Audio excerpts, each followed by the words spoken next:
Yang menarik adalah dari semua cerita kita soal pemagaran, kita terjebak gitu ya pada soal bagaimana sih skemanya, kita mau ngapain ini dipagar semua gitu. Ini desainnya mau apa? Jadi semua orang berspekulasi liar gitu ya.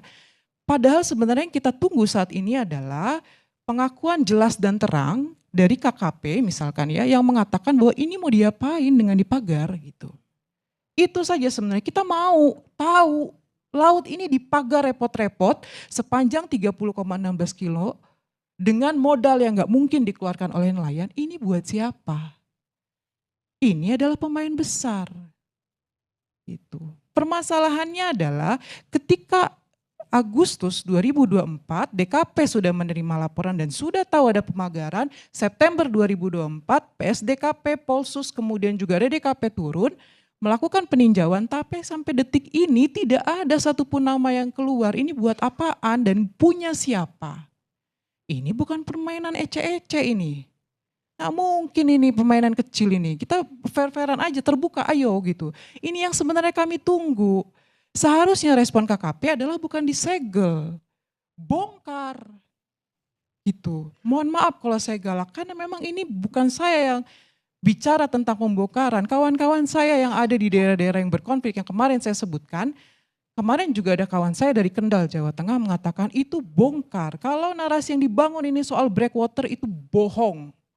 Kalau kemudian ini dibilang tidak merugikan, bohong. Tanya itu siapa yang ngomong. Karena nelayan yang asli, nelayan yang benar-benar melaut, itu pasti tidak akan pernah memagari lautnya. Itu prinsip dasar orang-orang bahari itu.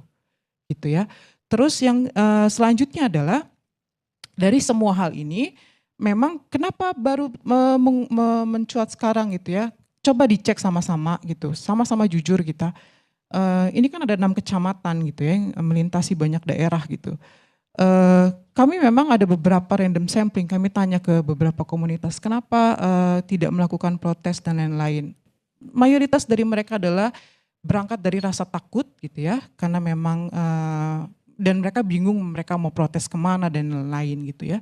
Selain itu adalah yang menarik, ya tadi dia, ini kan ada jaringan yang tidak sedikit gitu ya, tidak kecil gitu ya, artinya besar sekali jaringan ini gitu yang kemudian bisa merangkul banyak manusia untuk kemudian bekerja membangun pagar ini gitu.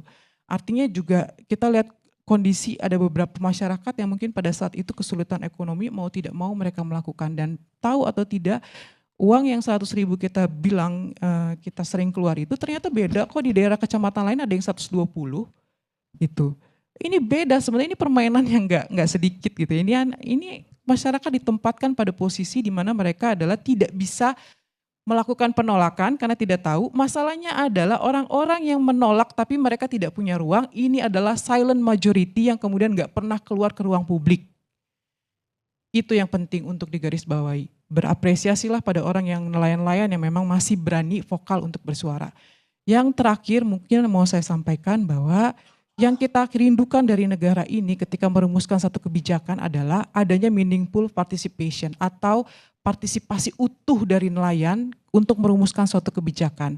Memang di dalam peta RT RW integrasi tata ruangnya di di Banten ya kalau nggak salah, ini saya ada catatannya gitu ya. Memang 6 kecamatan ini, nih saya sebut ya, Perda Provinsi Banten nomor 1 tahun 2023 tentang RT RW Provinsi Banten, kecamatan untuk 6 kecamatan yang tadi disebutkan, memang udah ada pengalokasian ruang untuk pariwisata, untuk pelabuhan, untuk zona energi, kemudian juga ada untuk pelestarian ekosistem, ada budidaya, ada tangkap dan lain-lain gitu. Tapi pertanyaan paling mendasar, apakah kawan-kawan nelayan pernah dilibatkan dalam perumusan RT RW semacam kayak begini?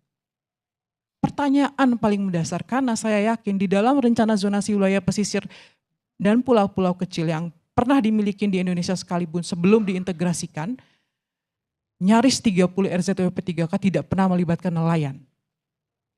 Kalaupun mereka melibatkan, maka itu dianggap representasi saja sudah cukup. Saya temukan itu di Jawa Tengah, saya temukan itu di banyak daerah, termasuk di Manado, Kalimantan, dan lain-lain.